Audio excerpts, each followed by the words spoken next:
Toda fundamentación de posibilidad educativa reside en una concepción del hombre como ser no enteramente determinado por la herencia o por el ambiente.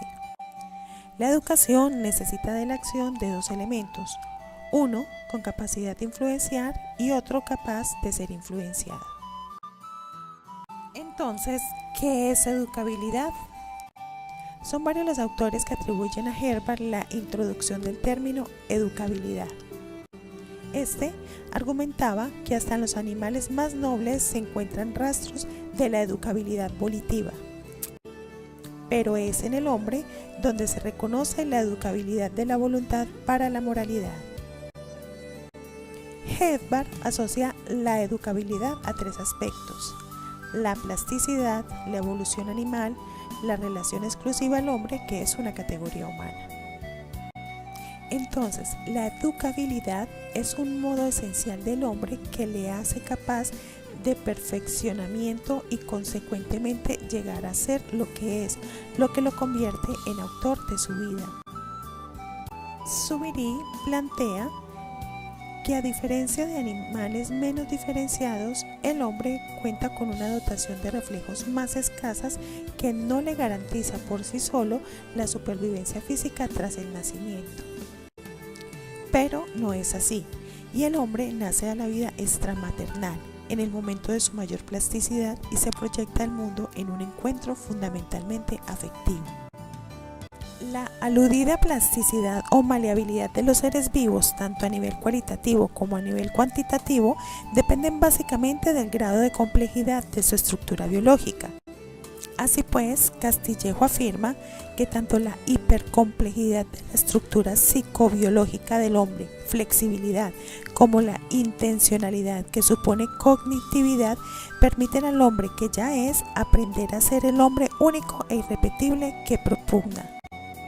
Por otro lado, la comunicación es una cualidad defendida por Jaspers desde la corriente existencialista, ubicándola en el marco de la inteligencia y de la libertad como potencias posibilitadoras de apertura al mundo de las relaciones humanas, a través de las cuales el ser humano es capaz de proyectar su autoperfeccionamiento y autorrealización. A la educabilidad se le ha denominado también como principio o límite de la educación, ya que la mismicidad humana radica en la capacidad para reflexionar sobre sus fronteras y en consecuencia asumirlas y desarrollarlas. Pero la limitación mayor de la educabilidad es la corporeidad, porque ella circunscribe y fija contornos al espíritu. El espíritu no es todo para el hombre, y la totalidad humana está impregnada de todo lo bueno y perfecto y de todo lo imperfecto y defectuoso. El problema de los límites de la educabilidad fueron tratados desde varias perspectivas: la herencia, que es el pesimismo pedagógico; el ambiente, que es el optimismo pedagógico; y la herencia y ambiente, que es el optimismo moderado. Si el medio social determina el tipo de desarrollo del individuo, debemos admitir que ejerce en este una acción educativa, sea de signo positivo o negativo. El problema está en saber hasta qué punto esas circunstancias llegan a configurar la personalidad individual. Pesimismo pedagógico. Entre los autores del pesimismo pedagógico citaremos a Lombroso, quien afirma que en la constitución congénita del individuo se halla ya inscrita toda una evolución personal, de tal modo que cabe hablar de delincuentes natos o de individuos normales y héroes también natos. Según esta teoría, nada o poco puede modificar el educador, porque el código genético es la explicación de toda conducta humana. Galton, autor genetista del pesimismo pedagógico, afirma que la educabilidad es prácticamente nula. Para el pesimismo pedagógico, la educación vendría a ser como un añadido superficial y efímero que no modifica el natural del individuo. Optimismo pedagógico. Esta perspectiva refiere que en la formación de la personalidad fundamentalmente intervienen factores o causas ambientales que obran de modo decisivo, así lo afirma Quintana Cabanas. En el optimismo pedagógico existen dos vertientes: la sociológica, que se ha mostrado siempre dispuesta a ver en el grupo social una fuerza modeladora de los individuos y en estos unos seres destinados a configurarse según el grupo; Es por esto que la educación es el instrumento modelador con el cual no solo se le confiere una enorme importancia, sino que además se le atribuye un poder configurador absoluto. Otros autores afirman que si bien la naturaleza nos hace individuos, solo la sociedad nos hace personas.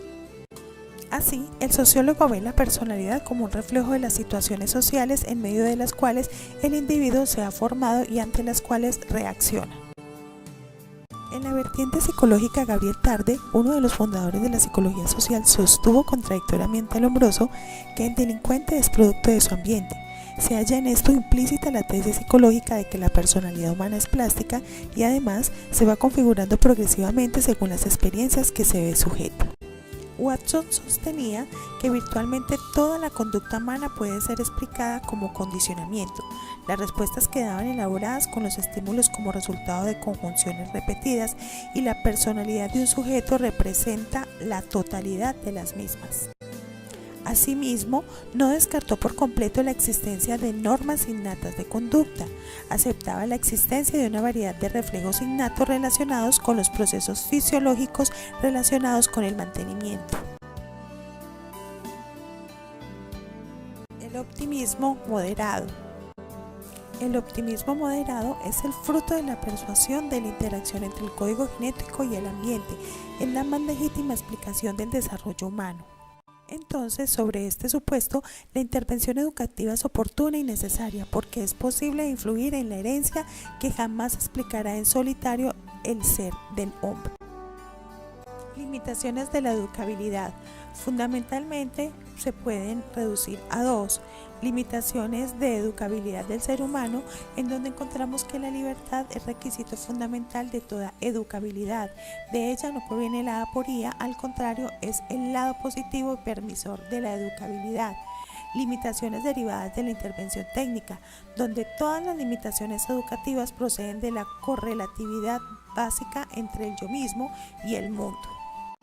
También podemos hablar de las limitaciones concretas, por el educando, por el educador y por las situaciones socioculturales. Características de la educabilidad. Personal. Se genera desde la personalidad del individuo. La educabilidad es un derecho personal como individuo y como integrante de un grupo social. Dinámica. Propone que todo lo que rodea influye en la construcción de la personalidad mediante la interacción que se hace de los tales influjos, que contribuyen a enriquecer el desarrollo personal, posibilitando que las potencialidades se conviertan en actos. Intencional. El ser humano es autónomo en cuanto ser individual, pero en cuanto se le considera como debe ser, sufre influencias heterónomas que le elevan hasta un plano ideal. Necesaria. La educabilidad es necesaria porque sin ella el hombre se vería privado de posibilidades de autorrealización, de personalización y de socialización. Por otra parte, las teorías espiritualistas sitúan la educabilidad en el espíritu del hombre y por tanto la consideran categoría perteneciente esencialmente al espíritu. Según Fermoso, el espíritu es la explicación suprema de la educabilidad porque para ser educado es condición primordial, ni estar preparado ni determinado de antemano.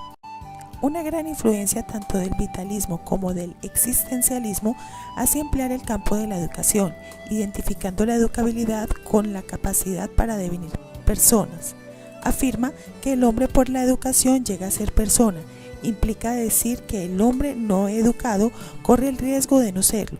Esta consideración deja fuera de lugar cualquier planteamiento correcto de la educabilidad en el hombre.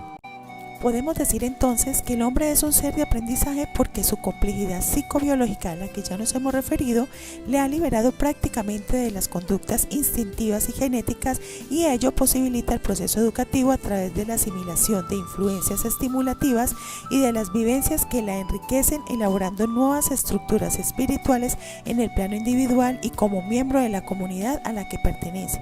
A esta capacidad de aprender, Herbert Hens la denomina educabilidad. Según Fermoso, la falta de organización instintiva es el fundamento de la necesidad del aprendizaje.